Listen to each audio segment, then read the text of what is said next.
Olá, bem-vinda, bem-vindo ao nosso estudo da Bíblia, o livro mais importante do mundo e da nossa vida, o livro da vida, o livro através do qual a gente alcança a vida eterna, porque é ele que nos mostra Jesus, que é o doador da vida.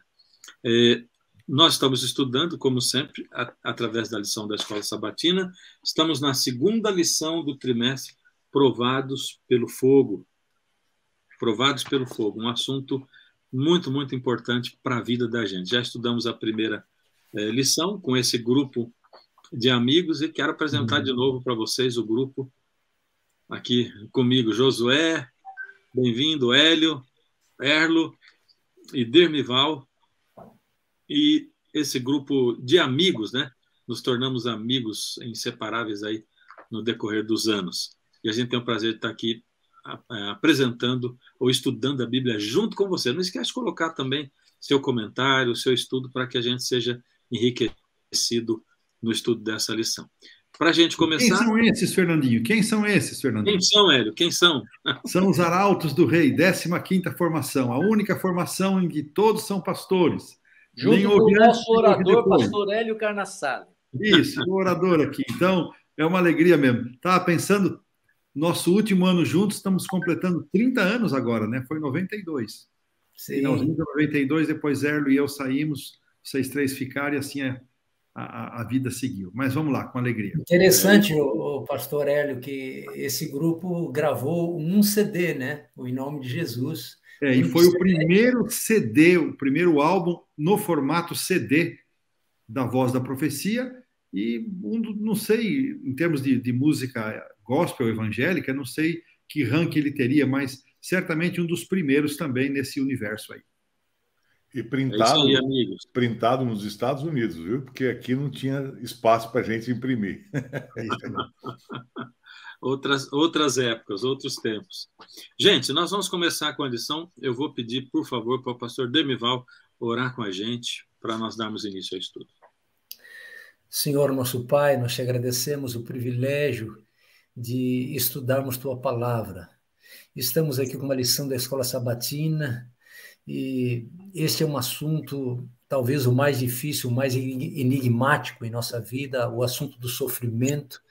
Nós não entendemos e teremos os dias da eternidade para entendê-lo plenamente. Mas hoje, dá-nos sabedoria para aprender a confiar mais em Ti, mesmo quando o vento sopra mais forte ou quando está muito escuro. Ajuda-nos, dê-nos sabedoria agora nesse estudo, em nome de Jesus. Amém. Amém. Bom, Josué, a lição dessa semana, os crisóis da vida, sábado e domingo são seus. Vamos lá. Tá certo. Bom, esse tema, os crisóis da vida, a gente precisa entender o que é, né? Na lição passada, pastor Erlo mais ou menos definiu o que é um crisol, né? E a gente descobriu que o crisol, na verdade, é um recipiente onde colocam alguns produtos químicos e eleva-se a temperatura a graus extremos, justamente para purificar esses elementos ou tirar deles algumas reações que se esperam, né? E como fundir, ele disse, né? Oi? Fundir. Isso, fundir, a ideia de fundir. E como ele disse também no hebraico, significa um vaso de refinar. Então, a lição ela vai tratar desse assunto, né, de lugares ou situações em que, às vezes, nós nos colocamos, ou às vezes que vêm até nós, ou que nos colocam, né, situações difíceis, e o objetivo da lição é nos ajudar como lidar com essas situações difíceis. E aqui o verso para memorizar, que se encontra em 1 Pedro capítulo 4, verso 12 e 13, diz assim: Amados, não estranhem o fogo que surge no meio de vocês, destinado a pô-los à prova, como se alguma coisa extraordinária estivesse acontecendo. Pelo contrário, alegrem-se na medida em que são coparticipantes dos sofrimentos de Cristo, para que também na revelação da sua glória vocês se alegrem exultando. Então, a ideia que o verso nos apresenta é que nós, nesses crisóis da vida, nós somos colocados à prova para que haja mudança e desenvolvimento do nosso caráter, da nossa vida, para nos preparar para a vida eterna e também para nos preparar aqui para o serviço. E a lição de domingo, ela vem falando sobre surpresas, né? Quando a gente pensa no plano original de Deus, né?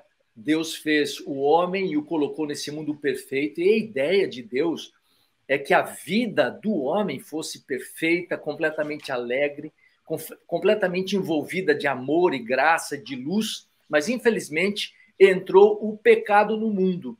E com o pecado vieram as tribulações, as dificuldades, as lutas.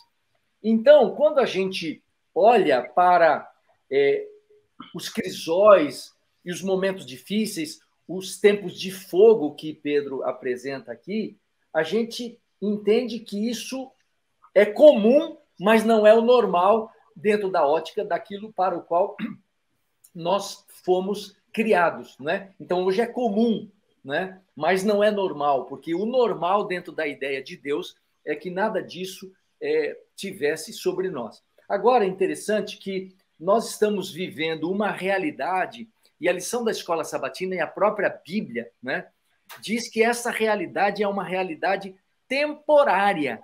Então, nós estamos passando por situações e lugares que, como um fogo, querem nos devorar, né? Mas, na verdade, são situações temporárias. Então, o sofrimento ele tem tempo de validade. Nem as coisas boas duram para sempre e nem o sofrimento dura para sempre, né? E a ideia que a lição tenta nos trazer aqui é como a gente aprender a lidar nessas situações. E um dos aspectos, vamos citar pelo menos 3 aspectos, né? Um dos aspectos é a gente estar atentos ao que isso significa dentro do contexto do grande conflito. Porque o grande conflito que envolve o cosmos, o universo, ele também envolve a nossa vida, a nossa família, o nosso dia a dia. Então, a gente precisa ter um olhar atento para tentar enxergar para onde Deus está querendo nos levar em relação a isso, na ideia do desenvolvimento, no preparo para o serviço e para a vida eterna. E a outra coisa é nós nos mantermos conectados com Deus, porque nós somos fracos. Nós, com as nossas emoções, com os nossos racionalismos, nós somos muito fracos. A Bíblia diz que nós somos pó. E se nós não tivermos conectados ao grande e poderoso e amoroso Deus, o Consolador, o que nos guia, o nosso pastor, nós vamos ter muitas dificuldades. E o terceiro aspecto que nós poderíamos destacar aqui é nós termos amigos espirituais que nos encorajem, que nos levantem, que nos deem apoio, que nos ajudem. E uma outra coisa que seria interessante é de que nós não devemos ficar surpresos quando as lutas, as dificuldades, as sombras vêm sobre nós. Eu me lembro quando a minha esposa ela trabalhava no hospital, ela trabalhou como administradora praticamente o tempo todo dela, né? E às vezes ela dizia assim, puxa, eu vou chegar lá no hospital e vou enfrentar tantas dificuldades e tal. E aí eu disse para ela, Noeli, coloca isso na sua cabeça, que a sua função é de enfrentar dificuldades, resolver pepinos. Então, não se assuste. Quando vai para o hospital, quando chega lá, já começa a perguntar, escuta, qual é a dificuldade que eu preciso resolver? Né? Mas dentro desse contexto da nossa lição, as dificuldades que nós vamos precisar resolver, elas precisam passar, né, pela nossa submissão à vontade de Deus, à obediência a Deus, né, e deixarmos que Ele nos guie como um bom pastor que Ele é. Eu acho que é mais ou menos isso aí o que a gente tem na introdução e no domingo dessa lição. Interessante, pastor Josué, que de um momento para o outro, a nossa vida pode mudar. Você está viajando de carro, me lembro de uma vez que eu estava indo para um casamento, viajando de carro, aí um acidente mudou tudo. E a gente fica sem nenhuma base, né? Eu vejo a história de Jó, Por isso que aqui nós temos o crisol da surpresa. Estava tudo bem, um homem rico, família boa, tudo bem, harmonizado. E de um momento para o outro, ele perde tudo que tem, ele perde e o mais precioso, os seus filhos. De um momento. Então, essas surpresas, elas podem vir a qualquer um de nós, a qualquer momento também. Né? Você vai ao médico e ele diz assim, olha, é um câncer, ou de repente uma outra notícia ruim que acontece em família. Nós somos pegos por esses crisóis, de repente vem. E como é difícil a gente enfrentar tudo isso, né? Eu às vezes brinco assim, ai, né? Dói mesmo. Né? Pastor Demival, é interessante que a gente precisa lembrar. Você puxou o assunto aí do livro de Jó, a gente lembrar que nessa estrutura do grande conflito cósmico que nós vivemos, você, eu, cada um de nós não somos espectadores que estamos apenas olhando, nós somos atores no drama do grande conflito. E muitas vezes Satanás escolhe, assim como escolheu a Jó, e começa a cirandar, e muitas vezes você não sabe, mas as surpresas daquele dia, Satanás escolheu você para cirandar. E se a gente não tiver firmeza, conexão permanente com o nosso pastor, a gente pode sair do trilho. Olha, eu acho até que você entrou, Erlo, aí na segunda-feira, viu? Oh, que bom! Dos crisóis aí, né? De Satanás. Foi isso, Hélio? Ele já fez o passe para mim. E eu agradeço, né, usando uma outra figura de linguagem, que é o cirandar, mas ela nos leva ao texto da primeira carta de Pedro, capítulo 5, versículo 8, que diz, sejam sóbrios e vigilantes. O inimigo de vocês, o diabo, anda em derredor como leão que ruge procurando alguém para devorar. É muito interessante, irmãos, nós temos clara compreensão de quem são esses personagens do mundo espiritual. Há muitas pessoas que não creem em Deus, na existência de Deus. Há outros que creem em Deus, mas não creem que ele se relaciona com os seres humanos. E há outros que não creem na figura do diabo. Acho que isso uma invenção que não tem espaço na sua cosmovisão. Isso vem especialmente do iluminismo para cá, quando na nova cosmovisão da humanidade não havia espaço para os eventos sobrenaturais, e entre eles a existência do diabo. Mas a Bíblia dá claro testemunho a respeito da existência do mal e de um autor do mal e de uma pessoa, de um ser, vamos colocar melhor assim, de um ser que é Satanás. Antigamente Lúcifer, mas serpente, é o diabo. E interessante que nós precisamos ter um equilíbrio adequado a respeito desse assunto. Nós não devemos desmerecer ou menosprezar a existência e nem o poder desse inimigo, mas também não devemos exaltá-lo. Não devemos exaltá-lo. E essa expressão que Pedro utiliza de um leão andando em derredor, buscando a quem possa tragar, esse inimigo, ele não facilita a vida, ele não espera para destruir ou para destroçar as presas que vão até o seu terreno. Ele sai em busca dessas presas. E a respeito disso, Ellen White teve uma visão que ela registra no livro Primeiros Escritos, página 191, falando exatamente isso, que numa reunião das hostes do mal e do inferno, Satanás reuniu seus anjos e deu ordens específicas para que as orientações de Cristo de sair para os seus discípulos e para a sua igreja, de sair, pregar o evangelho, testemunhar, curar enfermos, expulsar demônios, deveria ser atrapalhada ao máximo possível.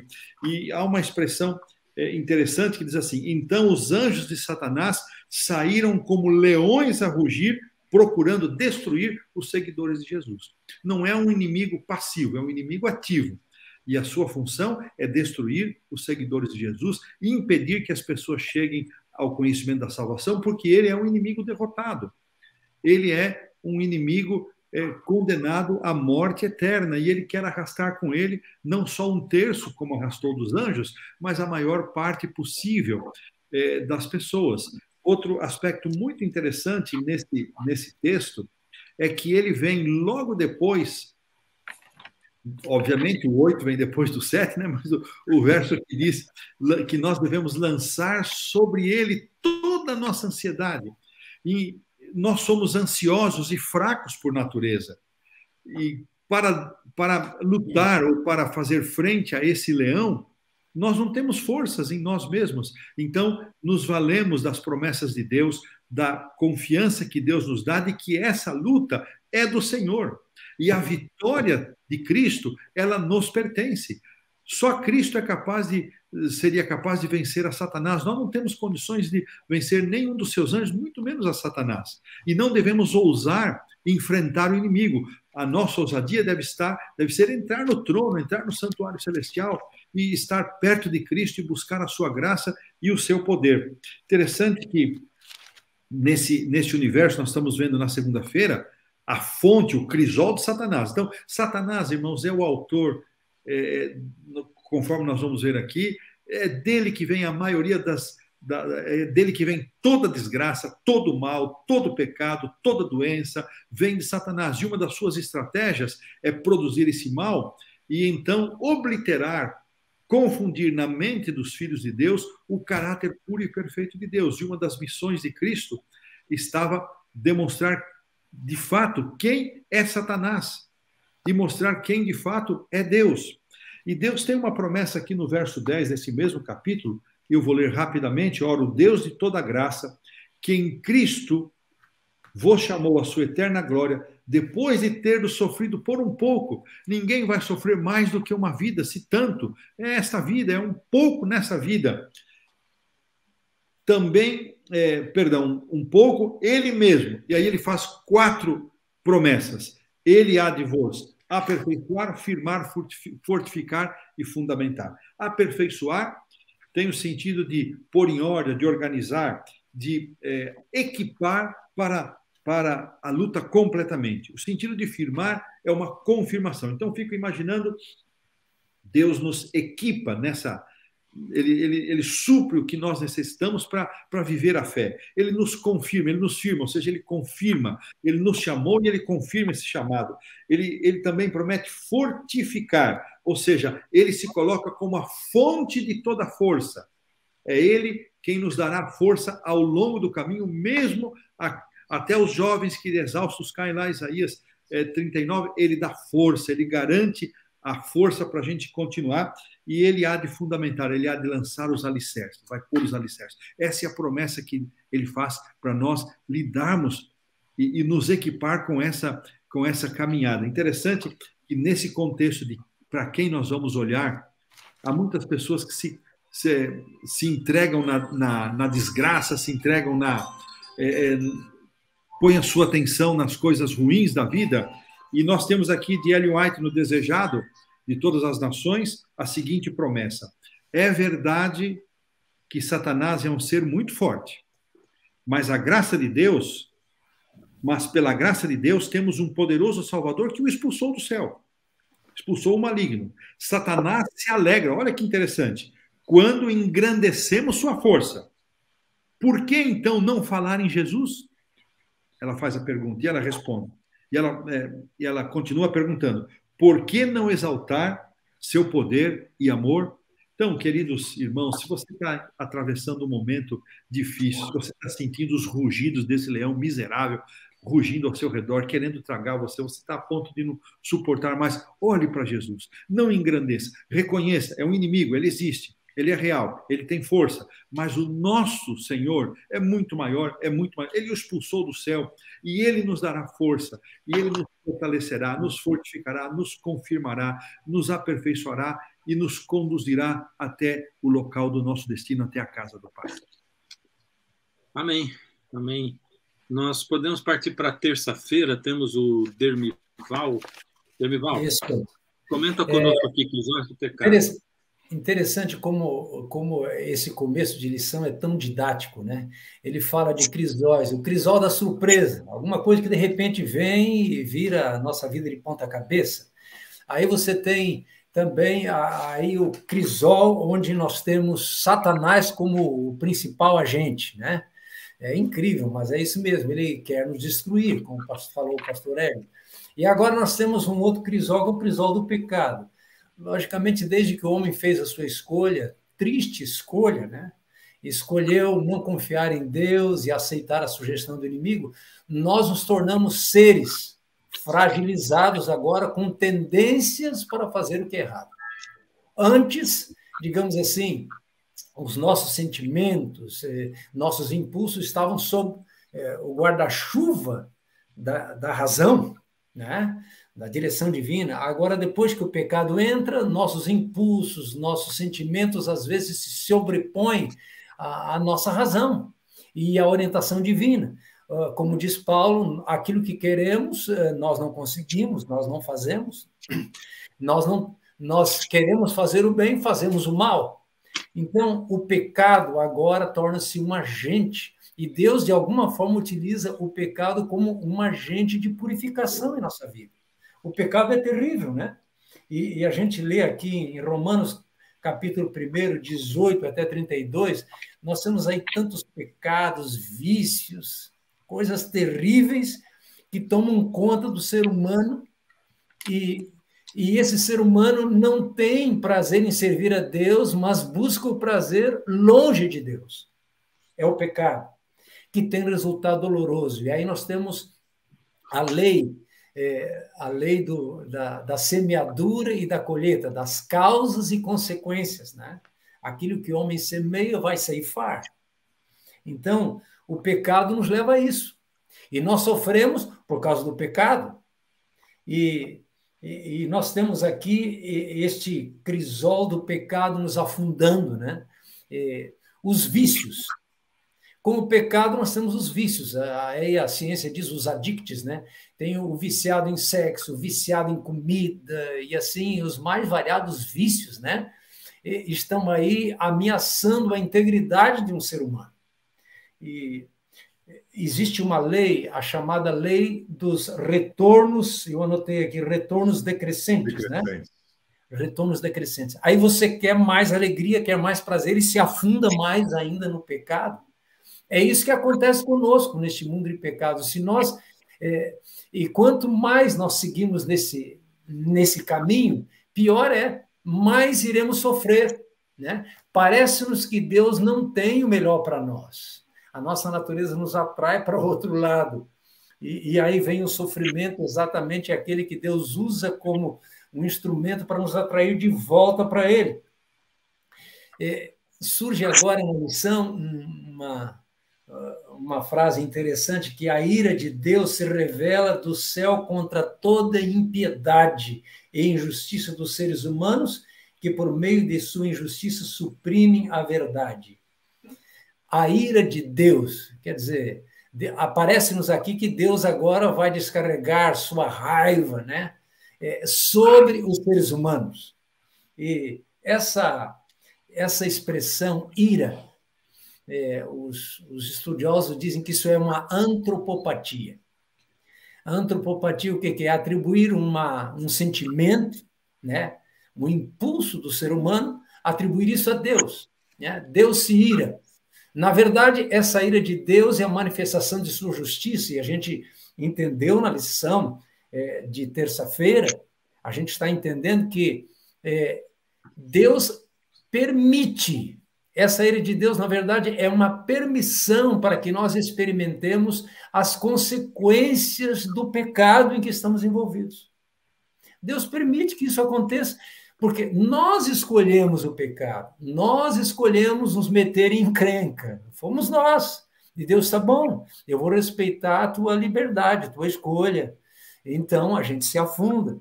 E dessa forma se manifesta a ira de Deus, que não deixa de ser um ato de misericórdia, incrível, né? Um ato de misericórdia, de compaixão, como se Deus estivesse dizendo para nós assim: eu vou deixar você sofrer um pouquinho, para você ver o que é bom, e aí você vai se voltar para mim.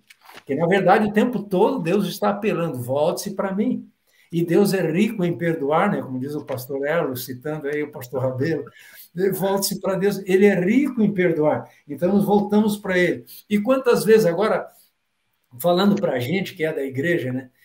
Nós temos tantas orientações, não só no mundo moral, mas, por exemplo, orientações de saúde, aquelas leis de saúde que tanta gente fala, né? Ah, tem que dormir mais cedo, tem que dormir tantas horas, tem que fazer exercício. E a gente sabe o que é certo, mas chega na hora de praticar, como é complicado, né? Que o Senhor tenha misericórdia de nós. E, de alguma forma, alguns de nós, e eu estava lendo essa semana ainda a revista Adventista, alguns de nós precisam passar pela dificuldade, né?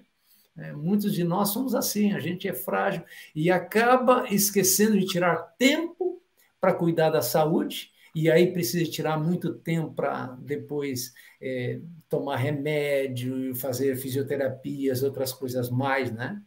Isso acontece conosco. É o pecado que nos trai, é o pecado. Mas graças a Deus que Ele nos dá a sua ira, que age misericordiosamente para que nós nos voltemos para Ele, né? Que nós nos voltemos para Ele. Que Deus nos abençoe. Amém. Na quarta-feira a gente vê os crisóis de purificação, né? Essa lição é um todo, né? A gente vai uma coisa interligada à outra, né? E eu queria ler um texto bíblico aqui, que é Apocalipse, capítulo 7, verso 9. Depois dessas coisas, vi uma grande multidão que ninguém podia enumerar, de todas as nações, tribos, povos e línguas, em pé, diante do trono e do Cordeiro, vestidos de vestiduras brancas, com palmas nas mãos. E aí, mais ali embaixo, verso 13, um dos anciãos tomou a palavra dizendo: estes que se vestem de vestiduras brancas, quem são e de onde vieram? E João, o profeta, diz: respondi-lhe, meu senhor, tu o sabes. E ele então disse: são estes os que vêm da grande tribulação, lavaram suas vestiduras e alvejaram no sangue do Cordeiro. Essa é a multidão dos salvos, né? E me chama muito a atenção o fato de que eles vestem vestiduras brancas, lavaram seu sangue no Cordeiro, receberam a graça de Cristo, mas eles vêm da grande tribulação. Ou seja, eles vêm de um grande crisol que os purificou, né? Que fez com que eles se tornassem melhor, com que eles se livrassem das impurezas que os prendiam. A gente precisa lembrar sempre que esse crisol, ele sempre tem um objetivo espiritual, de tirar a nossa vida espiritual. Então, a gente pode pensar que o crisol pode ser a falta de dinheiro, mas a gente pode também pensar que o crisol pode ser ter muito dinheiro, né? E não pense que quem tem muito dinheiro está livre de preocupações, né? Um tempo atrás, conversando com um amigo meu, empresário, que tem bastante dinheiro, disse: pastor, é muito preocupante, né, a gente ser empresário e tal, porque você fica, de uma hora para outra, você pode perder tudo, e aí você fica preocupado com isso, e qual que é o melhor investimento, devo crescer ou não, se eu não expandir, eu vou perder mercado, se eu expandir, também eu vou entrar numa dívida e tal. Então, um amigo meu diz assim: olha, se você estiver ganhando muito dinheiro, diz assim: Senhor, por favor, tenha piedade de mim, porque eu estou sendo provado, né? E é verdade. O crisol, ele sempre visa tirar a nossa vida espiritual. E o texto que o autor citou, até que o pastor Hélio Carnassales citou, né, de Pedro, que mostra como o inimigo age no mundo espiritual, né, como um leão andando ao nosso redor, buscando a quem ele possa tragar. Sim, a Bíblia descreve ali como o inimigo se move no mundo espiritual, mas a Bíblia também descreve para nós como é que o Senhor Deus se move no mundo espiritual. E isso está no Salmo 139, né? Ele começa daquela maneira maravilhosa: o Senhor sabe tudo, né? Me sonda, me conhece, sabe quando eu deito, me levanto e tal. E ele diz assim: tu me cercas por trás e por diante, e sobre mim pões a tua mão. E eu sempre pensava assim: mas por que o inimigo está andando em redor, buscando a quem possa tragar? é porque Deus faz esse escudo protetor ao redor do seu filho, né? Cerca por trás, pela frente, por cima, é um escudo protetor. E o inimigo não tem como chegar. Mas como é que se forma esse escudo protetor? Aí a resposta está com Jesus, né? Em João 15. Eu sou a videira e você é o ramo, e se você estiver ligado em mim e eu em você, aí se forma esse escudo protetor. Desligou de mim, aí o inimigo pode atacar, ele pode chegar, né? Esse crisol que nos leva à purificação, tem muita gente, como eu digo, tem muita gente que fica velho e fica sábio. E tem muita gente que fica velho e fica velho só, não muda nada, né? A gente também, né? Tem muita gente que sofre e vive o crisol e purifica. E tem gente que sofre, vive o crisol e fica pior, né? Não purifica nada, não aprende nada, né? Queira Deus que a gente, que eu, que você, que a gente entenda os momentos nos quais nós vivemos e que a gente sempre diga assim, o Senhor está no comando, né? Ele está dirigindo as coisas, né? Se eu estou indo aqui, como diz o pastor Hélio, o Hélio na lição passada, né? Pode ser que eu não saia do vale da sombra da morte, né? O Senhor me abandonou. Não. Lembra? O foco é sempre o espiritual, né? O crisol, ele quer sempre me purificar para uma salvação espiritual e o inimigo quer sempre me prejudicar para tirar a minha salvação espiritual. Se o crisol me purificar, Deus vai ter conseguido realizar a obra dele de construção do nosso caráter para a eternidade. Fernando, oi. Eu acho muito interessante essa expressão de Jeremias 9:7, que é o verso que abre aí os crisóis de purificação. E na versão da Bíblia que eu tenho aqui, Jeremias 9:7, essa onde está, eis que eu os depurarei, aparece deixa eu abrir aqui, eu os acrisolarei. E depois ele faz a seguinte pergunta, e os provarei. Que outra coisa poderia fazer com a filha do meu povo? Então, quando nós lemos a história do povo de Israel, lembramos que Jeremias é o profeta que viu o exílio babilônico. Como Deus insistiu, quantas mensagens, quantas oportunidades. Chegou um momento que o povo não respondia mais. Aí Deus diz, olha, não tem mais alternativa. Então, quando você faz a somatória da lição anterior, que o pastor Dermival nos apresentou tão bem, os crisóis do pecado, Deus permitindo que as pessoas colham os resultados das suas escolhas. E mesmo assim, Deus vai trabalhar as circunstâncias, Deus vai trabalhar e operar para que haja transformação, haja purificação, haja conversão e haja perdão. E o parágrafo final aqui da lição da quarta-feira nos fala que a prova e o refinamento envolve uma ação drástica. Uma ação drástica. E existem 3 razões, segundo o autor, pelas quais a prova pode parecer um crisol. Primeiro, nós experimentamos dor à medida que Deus permite que as circunstâncias chamem a nossa atenção para o nosso pecado. Então, a dor é uma forma de nos despertar para o nosso pecado. Segundo, nos angustiamos à medida em que nos sentimos pesarosos pelo nosso pecado. Então, primeiro, a percepção do pecado, segundo, o pesar, e terceiro, nos frustramos em tentar viver de uma forma diferente. Nos frustramos com isso também. Então, isso pode ser bastante desconfortável e difícil continuar escolhendo desistir das coisas que tanto fizeram parte de nós. Então, não são processos fáceis. Então, Deus trabalha pelas circunstâncias, nós não conseguimos entender claramente isso e nem explicar com toda clareza, mas Deus usa as circunstâncias das nossas escolhas para nos conduzir a uma experiência de purificação, de redenção, de salvação, de conversão. Amém. Interessante, pastor Fernando. Eu gostei desse pensamento de Oswald Chambers, que ele diz assim, tenha certeza de que há algo em você que ele quer ferir até o ponto de morte, ou da morte. Então, Deus quer nos purificar plenamente. Então, às vezes, é um desconforto, o sofrimento, o crisol de Deus, ele traz desconforto. A gente gosta de ficar na linha do conforto, tranquilo, né? Então, esse desconforto, na verdade, nele, o que Deus está fazendo? Fazendo a sua obra, para que a gente possa depender mais dele. Sempre existe alguma coisa em nós que precisa ser sufocada, que precisa morrer, e especialmente o nosso eu, né, o nosso orgulho, precisa morrer. Então, Deus utiliza esses crisóis exatamente para acabar com isso, para que a gente possa encontrar salvação. Amém. Erlo, vamos encerrar a lição aí com crisóis de maturidade. Tá certo, pastor Fernando. O pastor José e o Demival gostavam de dizer, ai, como dói, né? É justamente isso aqui.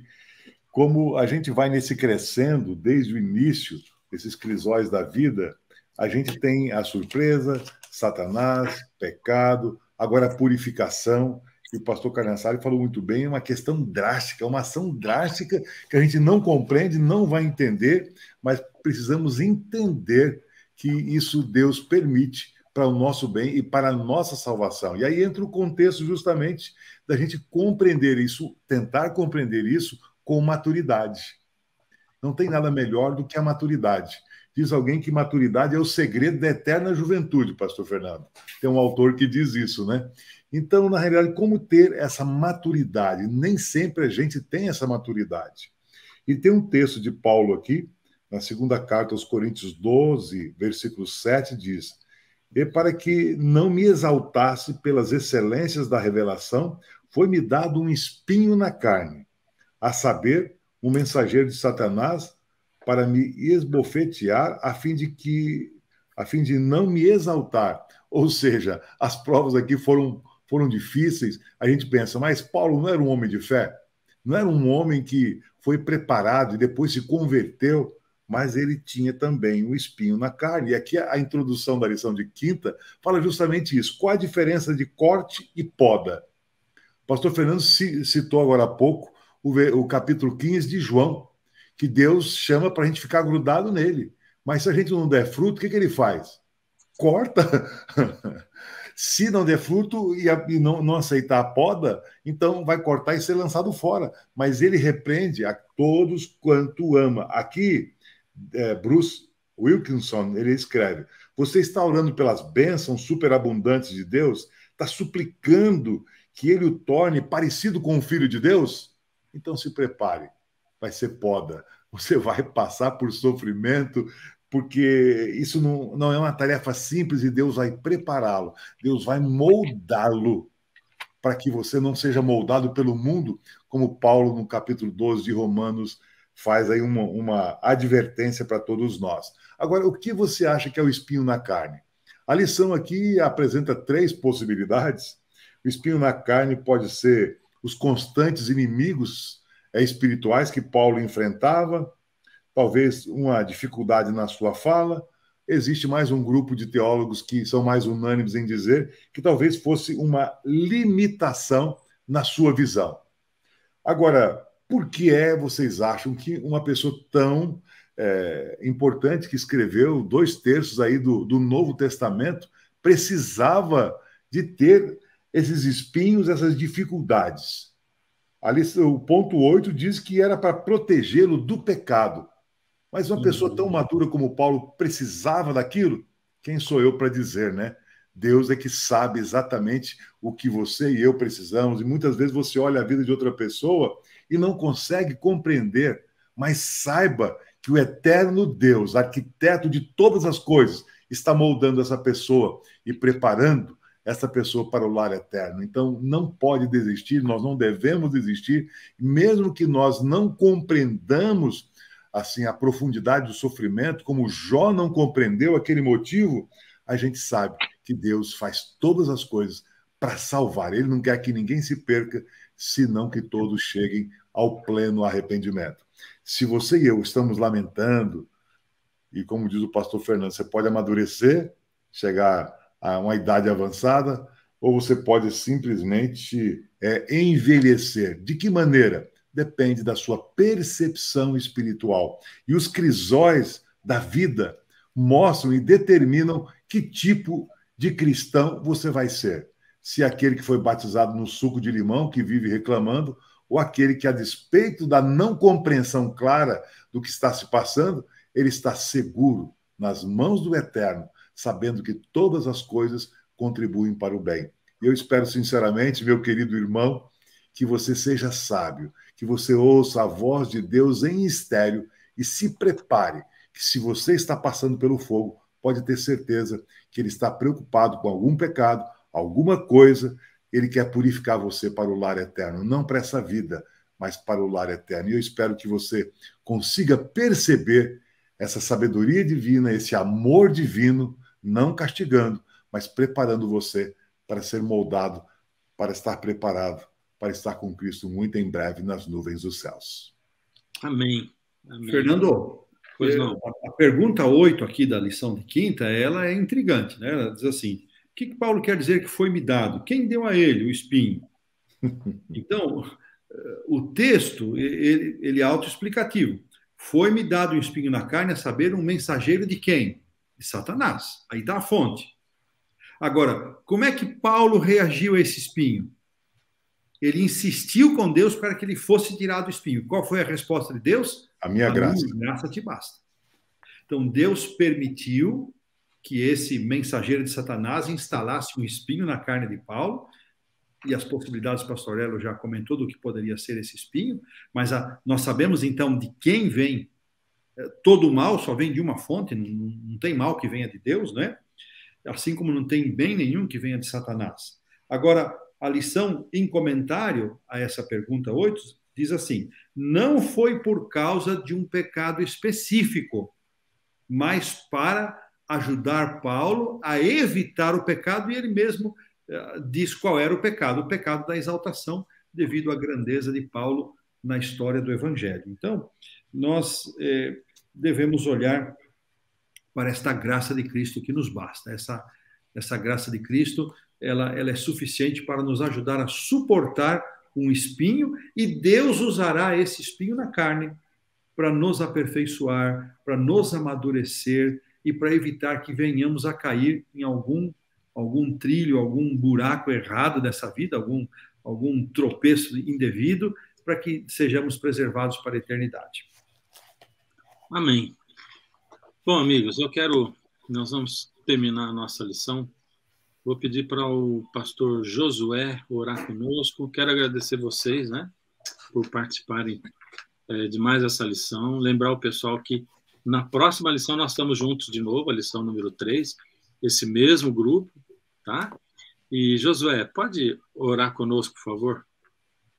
Senhor nosso Deus, nós queremos agradecer ao Senhor, porque através da Tua palavra nós temos a revelação de que nós precisamos estar atentos a esses momentos e situações e caminhos difíceis que o pecado, o mal e Satanás nos traz. E nós queremos pedir, Pai, que nós tenhamos a certeza da Tua presença conosco e de que o Senhor em nós, e através dessas situações, está trabalhando para nos fortalecer, nos ajudar, nos amadurecer, nos preparar para o serviço e para a vida eterna. Portanto, queremos colocar a nossa vida nas Tuas mãos e a vida dos nossos queridos irmãos que estão passando por crisóis, por dificuldades, por fogo ardente na vida. Que eles tenham paciência, que eles tenham perseverança, que eles tenham o seu olhar fixo em Jesus, sabendo que todos os caminhos pelos quais o Senhor nos conduz vão dar num bom lugar. Portanto, entregamos a nossa vida nas Tuas mãos, agradecidos, porque o Senhor nunca nos abandona, sempre está conosco e, com certeza, em breve as nossas lutas passarão e iremos viver com o Senhor as alegrias da eternidade. Colocamos a nossa vida nas Tuas mãos, agradecidos, em nome de Jesus. Amém. Amém. Gente querida, obrigado aí pela companhia de vocês. Continue compartilhando nosso link. E obrigado aos meus amigos, companheiros aqui de luta, de batalha, de amizade também, por participarem. Deus abençoe a todos. Tchau. Amém. Tchau. Abraço a todos. Um abraço.